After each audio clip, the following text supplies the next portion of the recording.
Nah, ini dia bocoran spoilernya. Setelah Xiaolim mengirim pesan melalui perantara seekor burung kepada sektenya dan memutuskan untuk OTW kembali ke TKP Arena San Heiyuan, cerita pun kembali lagi ke TKP Arena San Heiyuan, lebih tepatnya di pertarungan Pang Han dan Long Xuan berada. Yang mana setelah Pang Han terjebak di dalam serangan perangkap es dari Long Xuan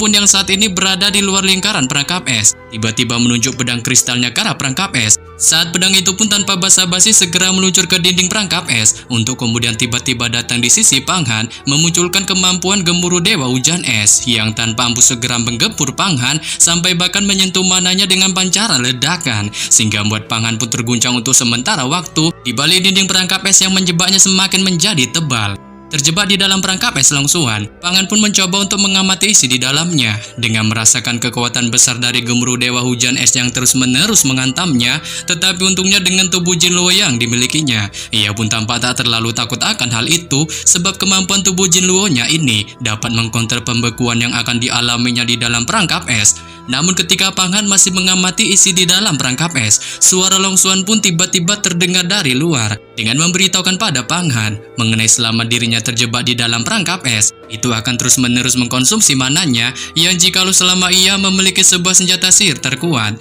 ia kemungkinan akan dapat terbebas dari dalamnya, tetapi jika tidak, ia kemungkinan akan terus terjebak di dalamnya tanpa bisa keluar sedikit pun, sampai bahkan menyebabkan energi di dalam tubuhnya melemah. Namun di bawah info yang disebutkan Long Xuan, Pang Han pun hanya menunjukkan tawa santuinya dengan tiba-tiba menunjukkan niatan untuk keluar dari dalam perangkap es menggunakan seluruh kemampuan mana yang ada di dalam tubuhnya. Saat segera dengan teriakan kerasnya, ia pun mulai mengeluarkan sekumpulan mana yang sangat edan dari dalam tubuhnya. Dengan itu pun segera terbentuk di dalam perangkap es. Melihat ini Long Xuan pun sontak menunjukkan keterkejutan hebat di raut wajahnya. Ajan dulu ya cuy.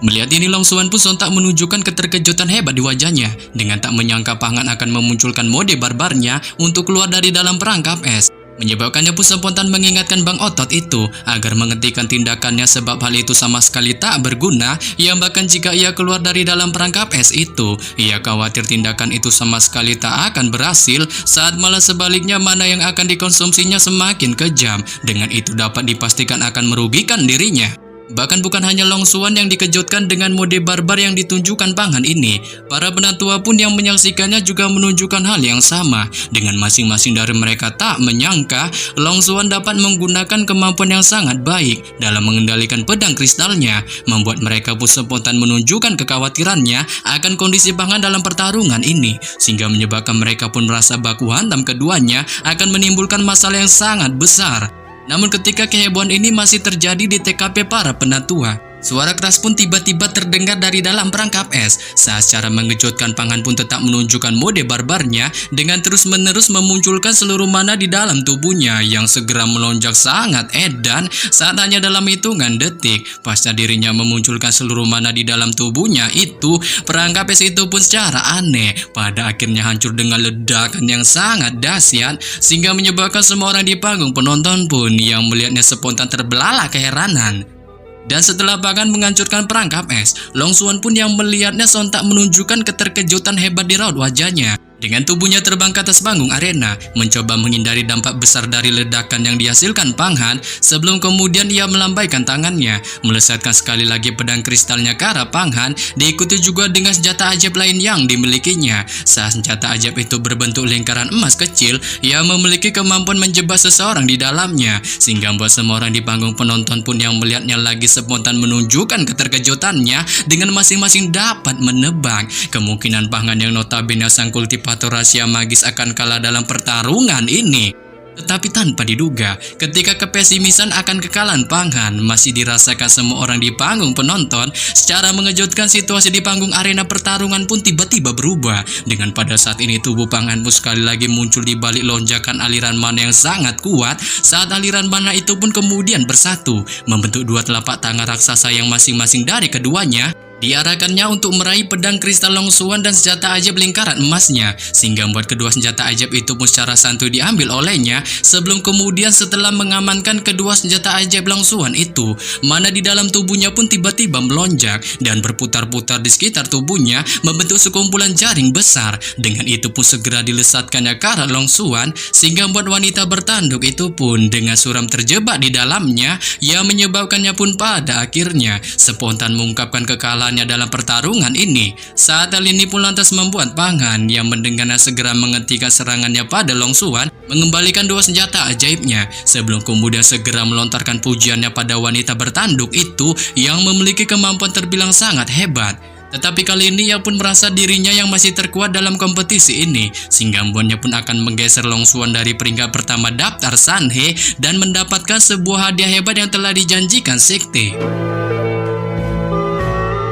Setelah berakhirnya pertarungan Pang Han dan Longsuan, Longsuan pun kemudian mengambil kedua senjata ajaibnya, menggelengkan kepalanya tak berdaya, dan segera berjalan keluar dari panggung arena. Di balik sedikit penyesalan yang terpancar di raut wajahnya, menyebabkan Pang Han pun yang melihatnya spontan menunjukkan kegirangan di balik senyumnya, dengan tak menyangka dirinya dapat mengalahkan sang peringkat pertama daftar Sanhe itu. Salah seorang penatua pun kemudian mengumumkan kemenangan Pang Han dalam kompetisi ini, sekaligus menempatkan namanya di peringkat pertama daftar Sanhe, menggeser Longsuan yang kali ini secara otomatis turun ke peringkat kedua. Sebelum kemudian si penatua itu pun melambaikan tangannya, memunculkan dua buah hadiah yang sebelumnya dijanjikan sekte untuk siapapun pemenang dalam kompetisi daftar Sanhe ini, berupa pilihan yang Wan Shoudan serta cermin api cahaya emas. Dengan pilihan yang itu memiliki efek khasiat, meningkatkan kekuatan di dalam tubuh seorang praktisi, memungkinkan kemampuannya akan meningkat sangat pesat. Saat si penatua itu pun segera melesatkan kedua hadiah itu ke arah Pang Han, menyebabkan Pang Han pun segera meraihnya dan mulai perlahan mengamatinya. Menemukan pil itu memiliki corak bentuk yang sangat indah, sehingga membuatnya pun merasa pil itu akan dapat meningkatkan kemampuan di dalam jati dirinya dan juga meningkatkan ketangguhan tubuh emas Jin Luo-nya. Sementara cermin api cahaya emas memiliki bentuk heksagonal dengan corak nyala api merah di atasnya, diselimuti garis-garis cahaya yang tampak seperti bunga teratai, sehingga membuat Pang Han pun merasa cermin api itu benar-benar merupakan sebuah senjata sihir murni. Si penatua itu pun kemudian menjelaskan pada Pang Han mengenai kegunaan cermin api cahaya emas itu yang dapat memancarkan api emas dengan ditujukan untuk memurnikan iblis, dan api murninya bisa digunakan untuk memadatkan tulang belulang seorang praktisi, sehingga hal itu pun bisa membuat Pang Han dapat meningkatkan atau bahkan mengubah akar-akar di dalam tulangnya, yang selama ia dapat melakukan hal itu dan pergi ke kuil surga untuk melaporkannya. Para penatua pun akan menilai kelahirannya dan mempromosikannya sebagai seorang murid sejati yang akan diberi basecamp tempat kekuasaan sendiri, dengan juga mengajarinya salah satu dari 8 kekuatan gaib sekte Yuhua, yaitu kemampuan sihir pintu. Mendengar ini, Pang Han pun spontan menunjukkan kegirangannya, dengan tak menyangka dirinya akan dapat memiliki kesempatan dipromosikan menjadi seorang murid sejati, yang merupakan salah satu tujuan yang diidam-idamkannya di sekte Yuhua. Membuatnya pun merasa kekuatan di dalam tubuhnya akan terus meningkat lebih lanjut. Memikirkan hal ini, Pang Han pun bergegas meninggalkan panggung arena untuk perlahan mendarat di TKP senior Jialan, sebelum kemudian ia tiba-tiba mengeluarkan pilihan yang Wan Shoudan yang dimilikinya, dengan tanpa diduga menyerahkannya kepada senior Jialan, sembari mengingatkannya untuk memberikan pil itu kepada Longsuan agar dirinya dapat menembus rahasia magis, memungkinkan dirinya akan dipromosikan menjadi murid sejati, sehingga membuatnya pun akan memiliki seorang murid yang memiliki gelar seorang murid sejati. Sontak saja melihat tindakan yang dilakukan Pang Han, senior Jialan pun spontan menunjukkan keterkejutan hebat di wajahnya. Bahkan bukan hanya senior Jialan yang terkejut akibat tindakan yang dilakukan Pang Han itu, para tetua dan beberapa murid lainnya pun juga menunjukkan hal yang sama saat masing-masing dari mereka mulai memandang Pang Han dengan tatapan anehnya di kejauhan. Senior Jialan pun kemudian menanyakan pada Pang Han mengenai dirinya yang mengapa memberikan pilihan yang ini pada Longsuan, mengingat pil itu sangat berguna untuknya. Tetapi di sini Pang Han pun secara santuy bilang bahwa ia sama sekali tak membutuhkan pil itu, sebab ia hanya ingin mengandalkan kemampuan di dalam jati dirinya tanpa bantuan benda lain dalam misinya melawan Hua Tiandu dalam waktu 10 tahun lagi. Mendengar ini, senior Jialan pun mau tak mau hanya bisa mengikuti kemauan dari Pang Han itu. Dengan segera ia mengambil pilihan yang pemberiannya sembari menanggupkan kedua tangannya dan juga mengingatkannya untuk datang ke puncak jalannya bertujuan mempelajari berbagai macam kekuatan magis. Dengan itu ditujukannya sebagai bentuk rasa terima kasihnya atas pemberiannya. menyebabkan Pangan pun segera menganggukkan kepalanya mengiyakan ajakan dari senior Jialan itu. Tetapi sebelum mengunjungi puncak Jialannya, Pangan pun juga berpesan kepada senior Jialan bahwa ia akan mengikuti para tetua terlebih dahulu untuk memasuki kuil surga. Namun di tengah percakapan Pangan dan senior Jialan, senior Wan Luo pun yang ada di kejauhan tiba-tiba kepo ikut campur dalam percakapan ini dan menunjukkan cibirannya dengan mencela senior Jialan mengundang Pangan untuk datang ke puncak Jialannya, padahal dari kenyataannya basecamp wilayahnya itu tak pernah sekalipun mengizinkan seorang pria masuk ke dalamnya, sehingga membuatnya pun merasa tindakan itu terkesan ambigu. Mendengar cibiran ini, senior Jialan pun segera melesatkan tatapan dinginnya ke arah senior Wan Luo di kejauhan dengan menyuruhnya untuk tak kepo ikut campur dalam semua urusan puncak Jialannya, sebab ia merasa semua keputusan maupun aturan puncak Jialannya sepenuhnya berada di tangannya. Terlebih lagi Pangan sudah memberikan hadiah langka padanya yang membuatnya pun perlu memberikan keistimewaan padanya. Menyebabkan senior Wan Luo pun hanya bisa menunjukkan kesanggaran di wajahnya sebelum kemudian melesatkan tatapan tengilnya ke arah Pangan dan mengingatkannya untuk banyak-banyak berlatih selama 10 tahun ini,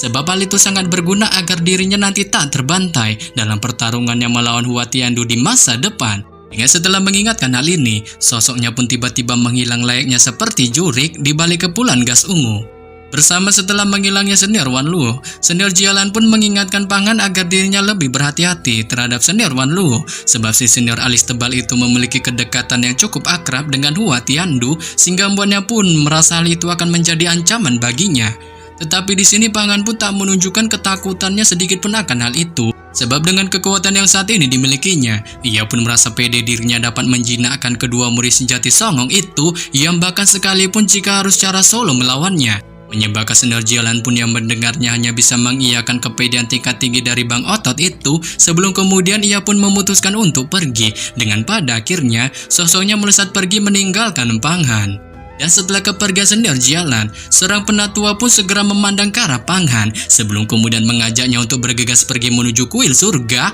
dengan setelah melontarkan ajakannya ini. Si penatua itu pun tanpa basa-basi segera melesat terbang OTW menuju kuil surga, sehingga menyebabkan Pangan pun yang melihatnya pada akhirnya bergegas mengikuti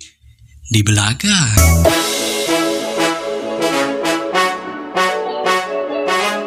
Yap, sampai di sini saja saya menyampaikan bocoran spoiler Immortality Season 3 episode 15 yang baru tayang Jumat ini. Akhir kata saya ucapkan bye-bye.